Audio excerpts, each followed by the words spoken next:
Hi guys, today I am making a pantry dinner and it's tuna casserole. I'm here with my son Hayden who's shooting. You can turn the camera around and show yourself, Hayden. And it only requires a couple of ingredients. And I know it's like there's a little bit of stigma around it, not everybody likes it. It has like a weirdish reputation, I guess, for lack of a better word, but I made it the other day for Hayden and he loved it so much, so I thought I would share a recipe with you. And there's gonna be a recipe that you can swipe up to make. It's slightly different than what I'm making, but it'll be very similar. So the first thing that I'm doing is dropping my pasta. I already have boiling water. I'm gonna show them the boiling water again, which I'm seasoning. I already had some salt in there, I'm not gonna lie, so I didn't heavily salt it because it's already salty, and don't forget, tuna is kind of salty anyway. So I'm using orecchiette. I think that traditionally, tuna casserole is usually made with like an egg noodle, or that's how I grew up eating it, but this is orecchiette, and that was about 8 ounces. Our recipe calls for 12 ounces, but I'm just gonna wing it.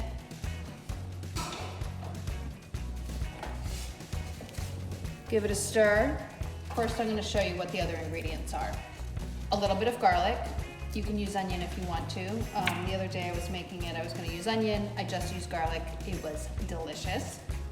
Sauteed in some butter. This is unsalted butter. A little bit of flour to thicken the sauce. Some stock to make the sauce. And a can of tuna. I like to use tuna that's in oil, and I'm gonna drain that of the oil. Peel your garlic. I prefer the smash and peel method. Smash. This also starts off the process of getting your garlic broken down so that it's like on the way to being minced. So there you go. Smashed. That's a lot of garlic. We probably won't use it all. And by we, I mean me and Hayden here in the kitchen. These aren't that bad. Sometimes in the center there's like a green, it's the sprout coming out, but these don't actually have it so bad, so I'm just gonna go ahead and chop these. You don't have to remove it. Stir. It's at a full boil now, so it shouldn't stick together. I'm gonna turn it down just slightly.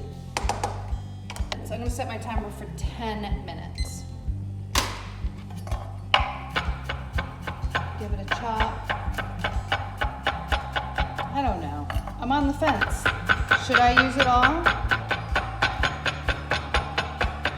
I don't know if you noticed, there's a couple things that I can show you about what I'm doing right now.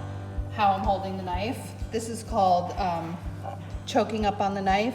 I'm using my thumb to stabilize it and my other finger to hold it in place, and really having a lot of control on my knife. That helps a lot when if you hold your knife like this, you have way less control. So choke up on your knife.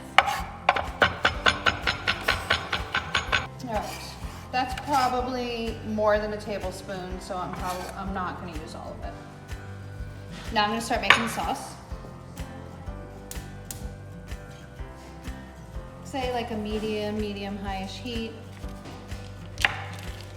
2 to 3 tablespoons of butter in the pan. I'm using a straight-sided, you wanna show them? I'm using a straight-sided skillet. That way I can add the pasta directly into this pan and stir everything together in the end. How do I look? Do I look cute? I'm not wearing my apron. I'm in sweatpants, and that's just the way it is. Okay, so this is tuna in oil. I like, for this, a light tuna, not the white tuna, and I'm just gonna drain this in the sink. My butter is melting, and to that I'm gonna add the garlic. Give it a stir. Now what you're looking for when you do this is fragrant. Can you smell it? You smell the garlic, right? Mm-hmm. As soon as I start cooking garlic in my house, everybody in my family is like, oh, it smells so good in here. And then that's when people start saying that, you know that it's at the stage that you're ready to add the flour. I'm gonna add a few spoons of flour and turn the heat down. So I've just made a roux that has garlic in it, and now I'm going to make a veloute, and veloute is thickened stock. Normally I would say to whisk this in, but what I usually do is gradually add flour and stir it really vigorously with my spoon. You can switch to a whisk, but I often don't do that because I don't want to wash more than one thing. But you have to be really careful here because otherwise you'll get lumps. So if you want to switch to a whisk, go ahead and switch to a whisk. But you can see that I was careful enough with my adding of my liquid that it's not making lumps, but it is nice and smooth and thickened, and this is your sauce. In order for the flour to activate and thicken, it has to come to a boil, so I'm turning the heat to high. Check the pasta. It's crunchy inside. This is not gonna cook anymore in the sauce, so I wanna cook it until it's completely done. Once the flour has fully activated and it's reached its full thickening potential, you'll know whether your sauce is thick enough. You're looking for something that is silky and smooth. I would say it's like the texture of gravy. So the sauce looks great. Look how thick that is. You see that? Really nice. I'm gonna turn that off because I don't really want it to reduce anymore. It's thickened enough. I can't find my rasp grater. I know I brought it, but I'm gonna use this box grater and grate just a little bit of cheese. This is supposed to be for Martha's Homeschool, which I completely forgot to introduce myself. I'm Sarah Carey, the editorial director of Food for Martha Stewart. Drain the pasta. Whew. Martha always likes to say that's getting a free facial. Pasta straight into the pan of sauce. Stir that around. So then the tuna gets stirred in.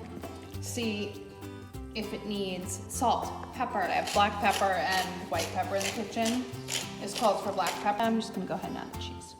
Ta-da! Yummy. I mean, I'm basically a genius. Thank you guys so much for watching, and stay tuned for more homeschooling with Martha and Instagram videos like this.